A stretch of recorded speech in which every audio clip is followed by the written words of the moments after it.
Clase del día de hoy. Nos toca el tema de párpados. Eh, A todos aquellos que estén con los micrófonos encendidos, por favor apáguenlos. ¿Ya? Los únicos que se perjudican son ustedes. Bien, ok. Vamos a comenzar con lo que es embriología. Entonces, los párpados comienzan a formarse alrededor del segundo mes de la vida embrionaria y vienen a originarse a partir de lo que es el ectodermo. Pero la separación definitiva de los párpados se va a dar recién alrededor del séptimo mes.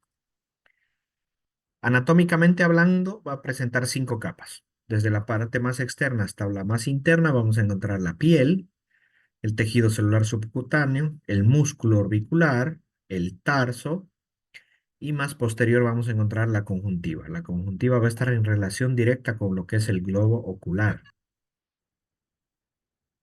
Acá pueden ver una imagen mucho más esquemática, más didáctica, en donde de afuera hacia adentro vamos a ver lo que es la piel, tejido celular subcutáneo, el tejido muscular, el tarso, la placa tarsal y por último lo que es la conjuntiva que va a estar prácticamente en relación con el globo ocular. Fisiológicamente los párpados cumplen una función. El párpado superior cubre alrededor de un tercio de la córnea, pero el párpado inferior apenas llega a lo que es el limbo esclerocorneal. Normalmente esa es la posición que debe tener los párpados. La función más importante, aparte de la protección del globo ocular contra las agresiones externas, es extender lo que es la lágrima y difuminar la película lagrimal para que ésta se reparta de manera equitativa en todo lo que es la córnea y poder nutrir de esa manera la córnea, porque recuerden ustedes que la córnea es una estructura avascular y su nutrición la hace a través de lo que es la parte más externa, lo hace a través de lo que es la película lagrimal. Hablando de lo que son las malformaciones congénitas, por orden de frecuencia vamos a ver que la tosis palpebral es la más frecuente, el epicanto, la blefarofimosis, el ectropion congénito, el entropion congénito, el anquiloblefaron y pueden haber situaciones mixtas. La tosis palpebral va a ser definida como la caída del párpado superior, un descenso, que este descenso de este párpado puede ser de tipo unilateral o bilateral. En este caso, las causas pueden ser una ausencia total de lo que es el músculo elevador de los párpados o inclusive una debilidad de este músculo que al retraerse no va a provocar una elevación suficiente. Por lo tanto, ese descenso va a estar marcado como en este caso. Puede ser unilateral como en esta imagen o bilateral como en este caso. Recuerden que por el momento estamos hablando de tosis congénita.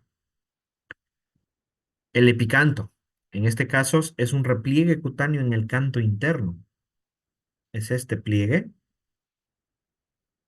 que puede simular un estrabismo. Si ustedes se fijan, normalmente este epicanto se forma en pacientes de ascendencia asiática.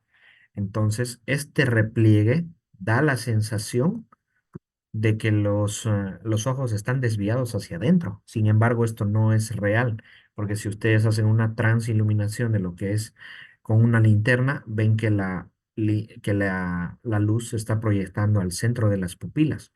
Por lo tanto, esto nos indica que está en una posición, los glóbulos oculares en una posición correcta. Entonces, el epicanto. Otra de ellas es la blefarofimosis. En este caso hay una disminución de la hendidura palpebral que normalmente oscila entre los 28 milímetros de ancho y los 9 milímetros de alto. Son las dimensiones normales.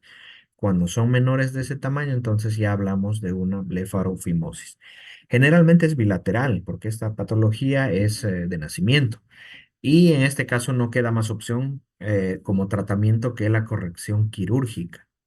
Esto consiste básicamente en hacer unos cortes laterales y ampliar el tamaño de la hendidura palpebral. El coloboma. Cuando hablamos de coloboma, estamos hablando de un defecto en la formación o la falta de una parte del tejido. Puede haber coloboma de iris, puede haber coloboma de nervio óptico. En este caso, estamos viendo un coloboma de párpado. Vean ustedes acá que hay una falta de desarrollo de una porción de lo que es el párpado superior, ¿no? Con el riesgo que implica esto. Evidentemente, si les digo que una de las funciones es cubrir el globo ocular, proteger y lubricar, esta parte que está descubierta obviamente no va a recibir esa protección, ¿no? Y por lo tanto van a ser propensas a una lesión corneal, una erosión, y eso puede llegar a una ulceración que puede complicarse e incluso poder llegar a perder el ojo, ¿no? Entonces, la película lagrimal es fundamental para la subsistencia del tejido ocular y eso se encarga de ser difuminado a través del párpado. ¿Ve? Hay situaciones en las que se puede llegar a suturar inclusive esto por el riesgo que produce mantener el ojo expuesto al aire libre, ¿no? Dentro de las menos frecuentes, en este caso vamos a ver un ectropion congénito. Ya en este caso es una eversión de lo que son los párpados, en donde la conjuntiva la logramos exteriorizar. Este caso, por ejemplo, ya es un caso muy evidente, ¿no? Pero es cuando normalmente es como que los párpados se vuelcan y el tejido conjuntivo es el que se va mostrando hacia el exterior, ¿no? Entonces, ectropion de tipo congénito. Lo contrario sería un entropion de tipo congénito o un epibléfaro. En el caso del epibléfaro hablamos de un repliegue excedente, que este repliegue va a lograr empujar lo que es ese párpado y va a direccionar ese párpado hacia el globo ocular. En el caso del entropion congénito solamente, vamos a ver que esa inversión va a ser un cambio de dirección de lo que es el párpado hacia adentro. Entonces es como si se estuviera arrugando el tejido de acá y en vez de formarse como acá, todo bien hacia afuera con las pestañas, en este caso se está enrollando y lógicamente las pestañas van a ir dirigiéndose hacia adelante, hacia adentro, perdón, con las consecuencias que tiene el roce de la córnea con las pestañas, ¿no? Otra de ellas es el anquilobléfaro. En este caso hay una falta de la separación de lo que es los párpados. Entonces no ha habido una separación de los párpados. Puede ser unilateral o bilateral. Normalmente en este caso es, como es congénito, entonces la conducta en este caso es la apertura quirúrgica, ¿no? Se hace un corte y se separan los párpados, ¿no? Pero en este caso, fíjense que aquí la paciente no es, o sea, no es bebé, ¿no? Entonces puede darse la situación y también la opción en este caso es quirúrgica. O puede ser también en este caso una tarsorrafia que se le haya suturado precisamente para preservar la integridad del globo ocular con la película lagrimal. En cuanto a los procesos inflamatorios de los párpados, en orden de frecuencia vamos a ver que las blefaritis son las más frecuentes, seguidos de lo que son el orzuelo, el chalacio y la dermatitis por contacto. Hablando de lo que es la blefaritis, en este caso va a ser producida por lo que es una infección por el Staphylococcus aureus. Esta infección va a ser típicamente en la base de las pestañas y va a provocar unas costras como caspa en la base de las pestañas que van a ir proliferando y si no se trata va a ir provocando lo que es una blefaritis de tipo ulcerosa que puede llegar a esto que ya estamos hablando de una lesión más grave. ¿No es cierto?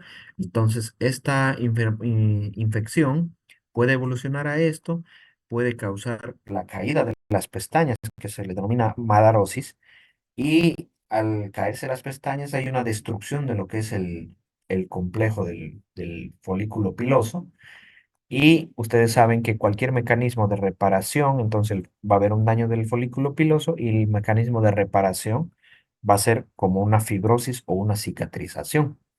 Entonces, por lo tanto, va a carecer de lo que es pelo, ¿no es cierto? Entonces, prácticamente ya no le estaría creciendo pestañas.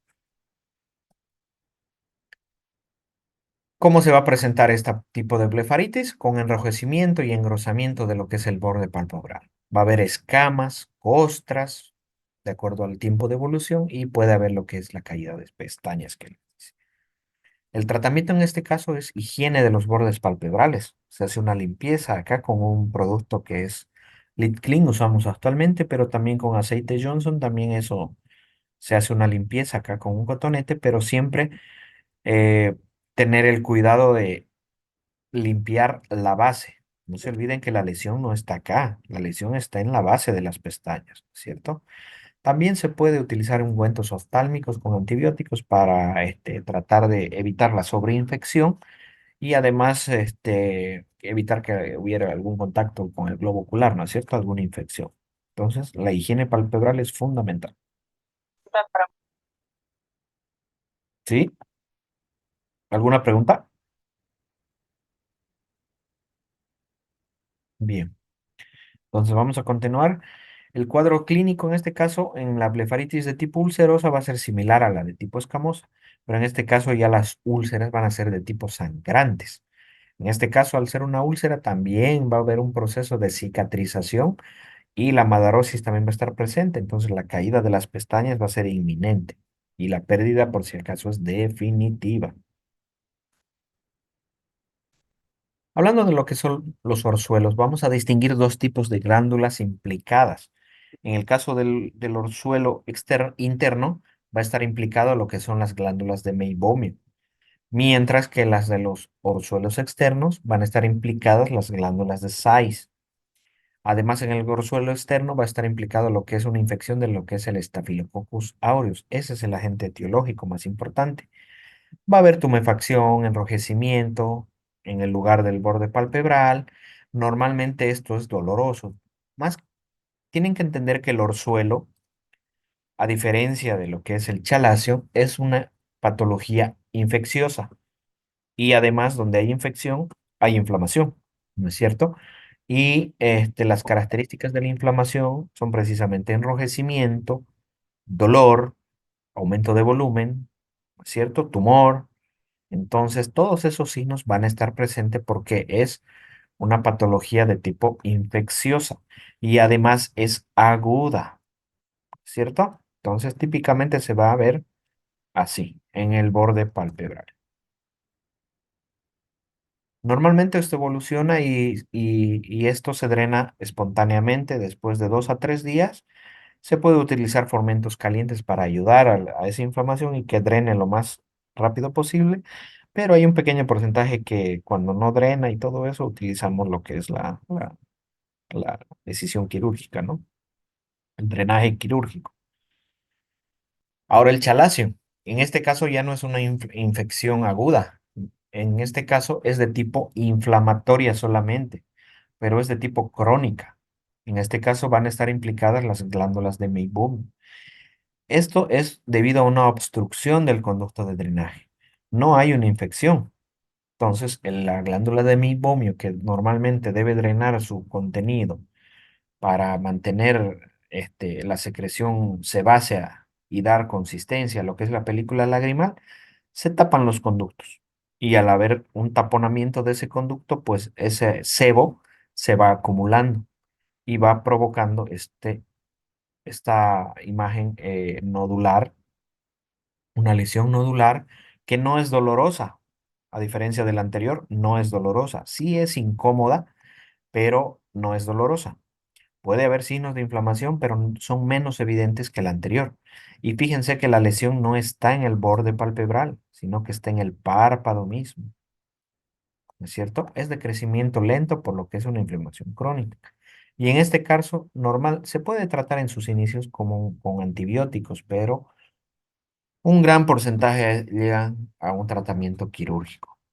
¿Cómo se hace el tratamiento quirúrgico en ese caso?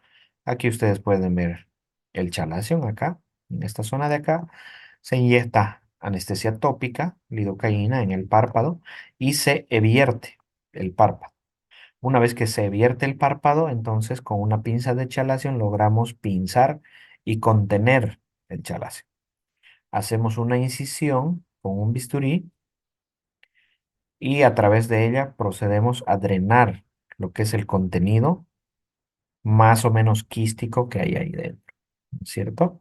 Una vez que retiramos todo el contenido de adentro, colocamos un antibiótico, normalmente utilizamos en ungüento, se verifica que no haya sangrado, se realiza hemostasia y se realiza compresión simplemente. Y eso es todo el tratamiento quirúrgico del chalacio. Es un tratamiento por lo general ambulatorio. Luego tenemos la dermatitis por contacto. En este caso es un tipo de dermatitis que, como su nombre indica, es por contacto de una sustancia que va a sensibilizar la piel. Normalmente esto se ve más en pacientes femeninas que utilizan los cosméticos, personas que se pintan los ojos, ¿no? Con algún tipo de maquillaje, qué sé yo. Entonces, normalmente cuando cambian de marca de maquillaje, entonces les produce una alteración de sensibilidad a nivel periocular y palpebral, por lo tanto hay una reacción de tipo alérgica, ¿no es cierto? La dermatitis es de tipo eritematoedematosa, típica, enrojecida, y el tratamiento básicamente más allá de los antialérgicos consiste en identificar la causa y evitar exponer el tejido a esa causa. ¿No? Solo así se va a curar esto, ¿no? Luego tenemos el herpes zóster. El herpes zóster normalmente está localizado en el trayecto de lo que son las ramas del trigémino, ¿no es cierto? Normalmente son unilaterales, aunque puede aparecer unilaterales, pero son muy raros. El dolor de tipo neurálgico es muy intenso y típicamente la erupción de las vesículas herpéticas aglomeradas. ¿Cuál es el problema de esto? Es la cercanía con la córnea. En este caso, la afectación corneal va a indicar la severidad de la enfermedad. En este caso hay que atacar ya con antivirales de tipo local y además vía oral, ¿no? Entonces recuerden que además les dije que el riesgo de que haya una lesión de tipo viral herpética en la córnea, siempre está el riesgo por continuidad de lo que son los nervios nasociliares los nervios ciliares. ¿Por qué? Porque tienen comunicación con lo que es el cerebro. Entonces, una infección de ahí fácilmente pasa al cerebro. Fíjense esas imágenes, unas imágenes de un herpes zóster ya en su etapa final, costrosa. Fíjense la cantidad de costras en la región frontal, rama del trigémino, y obviamente agarra también lo que es el párpado, ¿no es cierto? Esta es una infección más extensa, ¿no? Ahora hablamos de lo que son las anomalías de la posición. La primera de ellas, la triquiasis. En este caso, la orientación de las pestañas están hacia adentro. Son las pestañas las que en vez de dirigirse hacia afuera, están volcadas hacia adentro. ¿Cuál es el problema de esto? Ese raspado que hay entre el pelo y la córnea logra dañar y puede haber un riesgo de erosión corneal que puede llegar a producir una úlcera corneal. Pero algo muy importante, en este caso el párpado está en posición normal.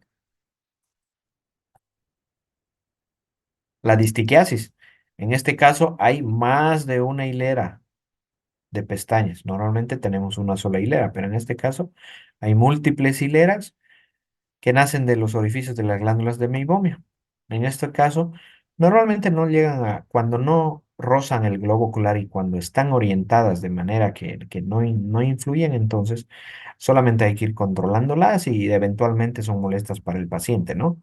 Pero el peligro está de que éstas se vayan a direccionar hacia adentro, ¿no? Al haber una mayor cantidad de hileras de pestañas, entonces el riesgo aumenta, ¿no?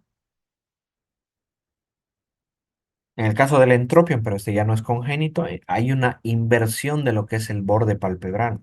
Es como si se estuviera ocultando, enrollando hacia adentro. Entonces va a causar síntomas de irritación, lagrimeo, úlceras corneales y leucoma.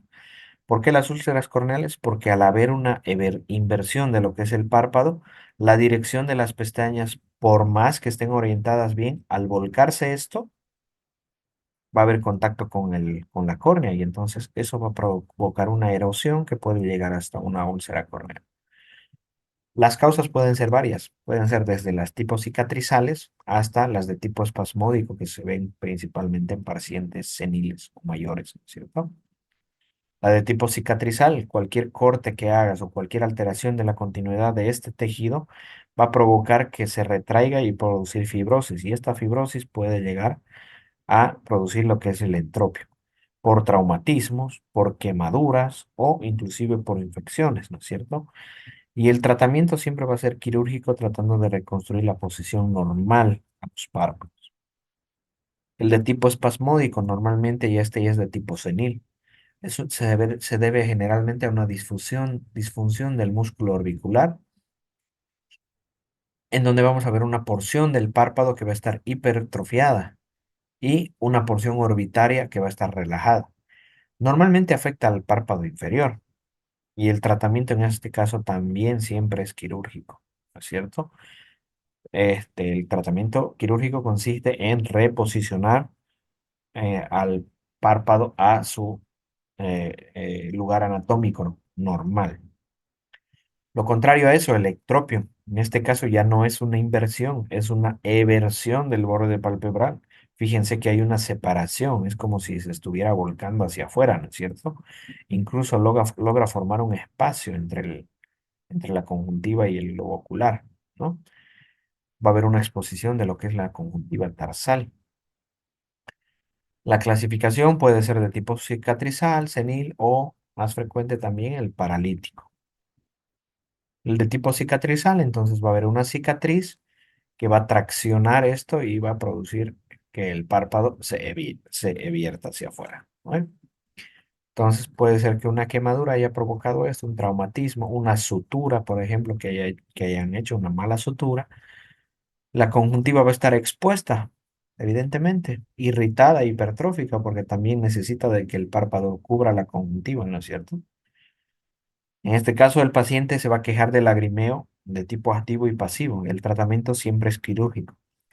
Esto del lagrimeo, ¿a qué se debe? Ustedes anatómicamente saben que la vía lagrimal tiene una porción secretora que segrega y una porción excretora que retira las lágrimas, ¿no? Pero esta porción comienza en el punto lagrimal y este punto en una persona normal debería estar en esta posición, ¿no es cierto? Solo ahí recogería las lágrimas. Pero si hay un ectropio en donde el punto lagrimal está acá, entonces todas las lágrimas que se acumulan acá no van a poder drenarse por acá. Por lo tanto, se acumulan y se va cayendo. Por lo tanto, es un lagrimeo de tipo pasivo. El ectropio de tipo senil, entonces, también afecta generalmente al párpado inferior y normalmente es por una relajación de lo que son el músculo orbicular y además ayudan estas bolsas de colgajo, ¿no? Que a veces las personas mayores tienen. Es un exceso de piel redundante y grasa que por el peso y la gravedad logran volcar esos párpados y logran evertir esos párpados en los ojos, ¿no? Ahí también pueden ver la hiperlaxitud que hay.